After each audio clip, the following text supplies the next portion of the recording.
Welcome students. आज हम discuss करेंगे पार्टनरशिप फंडामेंटल्स के कुछ बेसिक्स। ठीक है, जैसे बेसिकली डेफिनेशन वगैरह पार्टनरशिप की। ठीक है, तो ये हमारा पहला टॉपिक, पहला चैप्टर है आपके क्लास 12 का। तो पार्टनरशिप का एक एक्ट है जो कि है पार्टनरशिप एक्ट 1932। ठीक है, हर एक चीज़ का एक एक्ट होता है। जैसे कंपनीज एक्ट है 2013, वैसे ही पार्टनरशिप एक्ट है आपका 1932। तो इसके सेक्शन 4 में डिफ़ाइन किया गया है कि एक पार्टनरशिप बिजनेस कैसा होता है। ठीक है, तो जो लास्ट ईयर आप पढ़ रहे थे 11th में आपने पढ़ा था अकाउंटिंग, वो थी आपकी सोल प्रोप्राइटरशिप की अकाउंटिंग। बट इस साल हम बात करने वाले हैं पार्टनरशिप की। ठीक है, पार्टनरशिप क्या होता है, क्या बेसिक एडवांटेज है ओवर सोल प्रोप्राइटरशिप। तो सोल प्रोप्राइटरशिप में क्या होता है, एक लिमिटेड, एक सिंगल पर्सन होता है, तो उसके पास रिसोर्स, नॉलेज, ठीक है, स्किल्स, ये सब कुछ लिमिटेड होती है। बट पार्टनरशिप में क्या होता है, आपके 2 और मोर पर्सन्स होते हैं, कम से कम 2 लोग तो होते ही हैं। तो जितने ज़्यादा लोग होते हैं उनके साथ उनका स्किल आता है, कैपिटल आता है, मैनेजर एफिशिएंसी, ये सारी चीज़ें बढ़ जाती हैं। तो इस वजह से लोग पार्टनरशिप बिजनेस प्रेफर करते हैं ओवर सोल प्रोप्राइटरशिप, जब उनको अपना बिजनेस एक्सपैंड करना हो। ठीक है, तो एक्सपेंशन के लिए काफ़ी हेल्प हो जाती है विद पार्टनरशिप, ज़्यादा लोग होते हैं तो। ठीक है, डेफिनेशन की बात करें तो पार्टनरशिप है, इट इज़ द रिलेशनशिप या रिलेशन बिटवीन 2 और मोर पर्सन्स। ठीक है, तो इसके साथ हम इसका फीचर भी कर सकते हैं यही साथ ही साथ। तो फीचर्स की अगर मैं पहली बात करूँ तो पहला फीचर होता है कि 2 और मोर पर्सन्स। जाहिर सी बात है, एक सिंगल बंदा पार्टनरशिप नहीं कर सकता। ठीक है, कम से कम आपको 2 लोग चाहिए या 2 से ज़्यादा लोग चाहिए। ठीक है, 2 और मोर पर्सन्स की यहाँ पे रिक्वायरमेंट होती है। मैक्सिमम की हम बात करें तो ये तो मिनिमम हो जाता है कि भाई कम से कम 2 लोग तो होने चाहिए। मैक्सिमम आपका 50 है।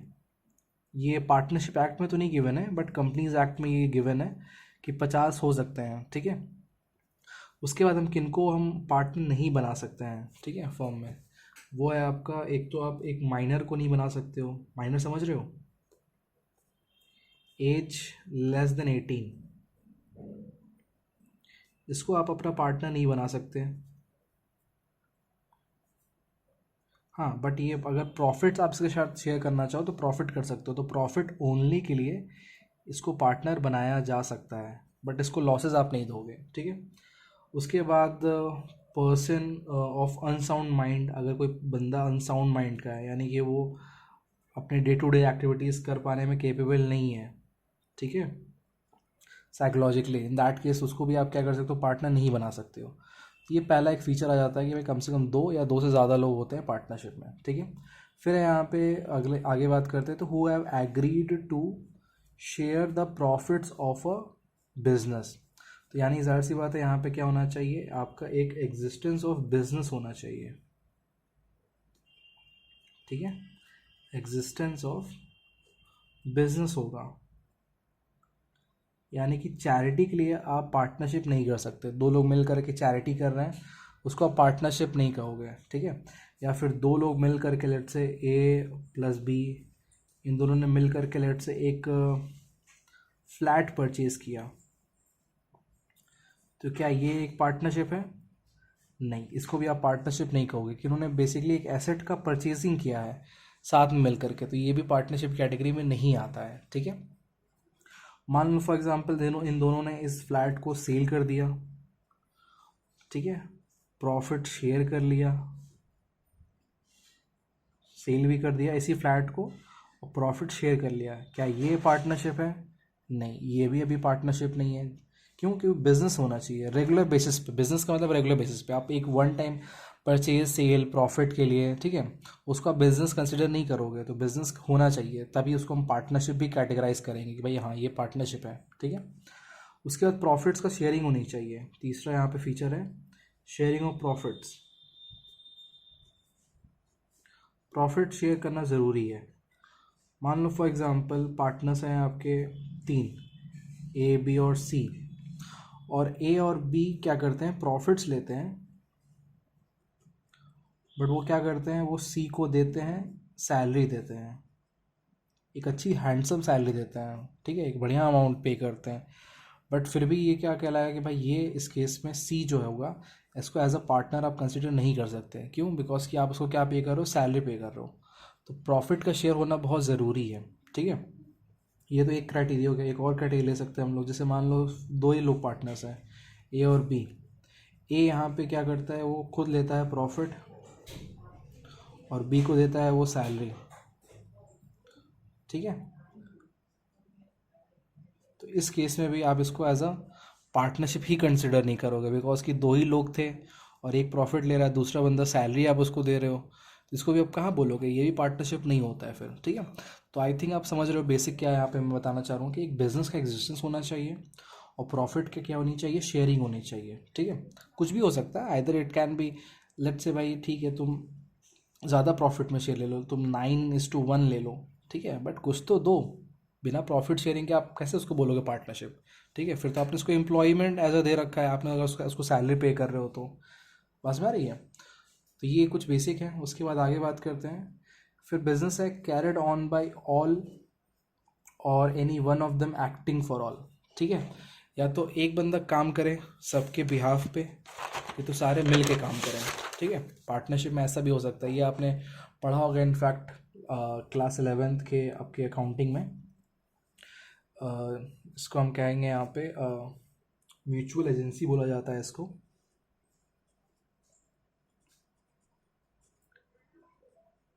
ठीक है।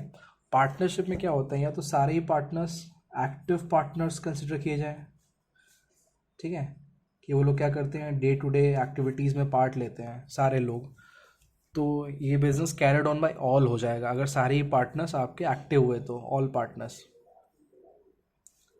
ठीक है। बट ऐसा भी पॉसिबल है, एक बिजनेस में आपके ए बी सी 3 पार्टनर्स हैं, बट सिर्फ सी ही है जो एक्टिव पार्टनर है, वो एक्टिवली बिजनेस में पार्ट ले रहा है, बिजनेस को मैनेज कर रहा है।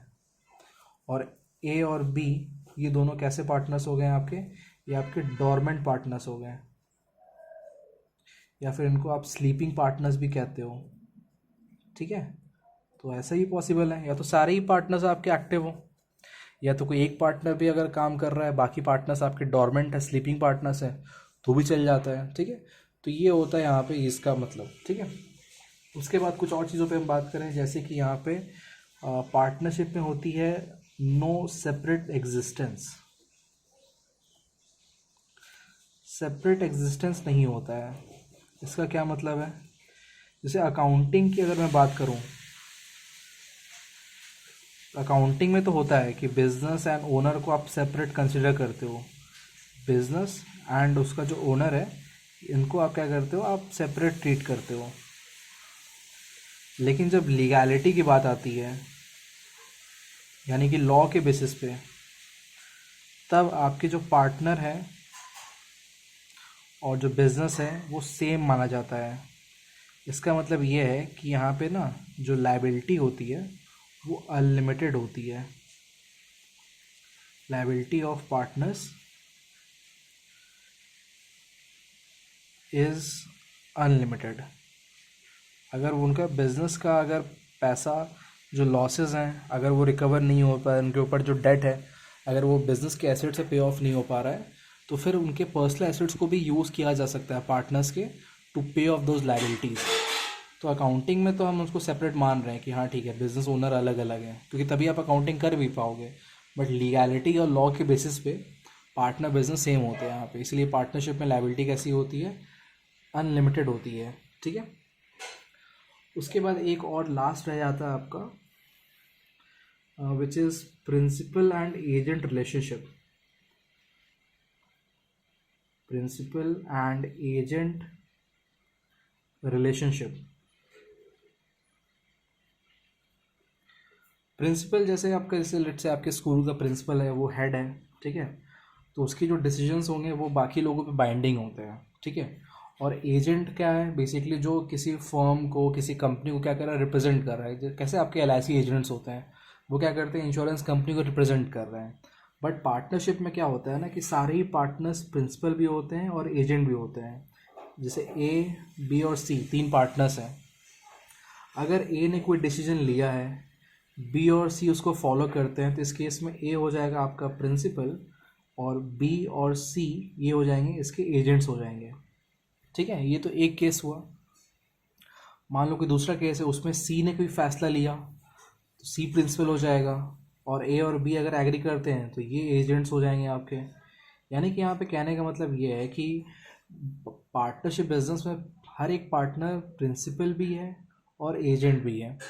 वो फर्म के जो डिसीजंस हैं उसके ऊपर बाइंडिंग है। अगर फर्म ने कोई डिसीजन लिया है तो उसके ऊपर भी लागू होगा, एंड अगर उसने कोई फैसला लिया है तो पूरे फर्म के ऊपर लागू होता है, पूरे फर्म के ऊपर अप्लाई करता है। ठीक है, यानी कि यहाँ पे इरिस्पेक्टिव ऑफ द कैपिटल ऐसा नहीं कह सकते कि भाई ए ने कैपिटल 10 लाख लगाई है और बी ने 2 लाख लगाया, इसने 1 लाख कैपिटल लगाई है तो हम ए को ज़्यादा इंपॉर्टेंस देंगे। ऐसा नहीं है। यहाँ पे पार्टनरशिप में सारी पार्टनर्स इक्वल होते हैं। ए के भी उतनी इंपॉर्टेंस है जितना बी का है, और उतना ही इंपॉर्टेंस सी का भी है। ठीक है, सारे पार्टनर्स आपके इंपॉर्टेंट होते हैं एक पार्टनरशिप बिजनेस में। तो आई होप कि आपको ये बेसिक्स समझ में आया होगा। ठीक है, तो ये एक इंट्रोडक्शन था ऑफ पार्टनरशिप। इसके आगे कुछ भी और थियोरेटिकल के पॉइंट्स हैं उनको भी हम डिस्कस करेंगे, और फिर हम मूव ऑन करेंगे क्वेश्चंस के ऊपर। ठीक है, और स्टूडेंट्स आपको कोई भी डाउट्स है, आपको अगर नहीं समझ में आया है तो आप कमेंट से पुट कर सकते हो। मैं उसके लिए फिर एक नया वीडियो भी बना सकता हूँ। ठीक है, थैंक यू स्टूडेंट्स।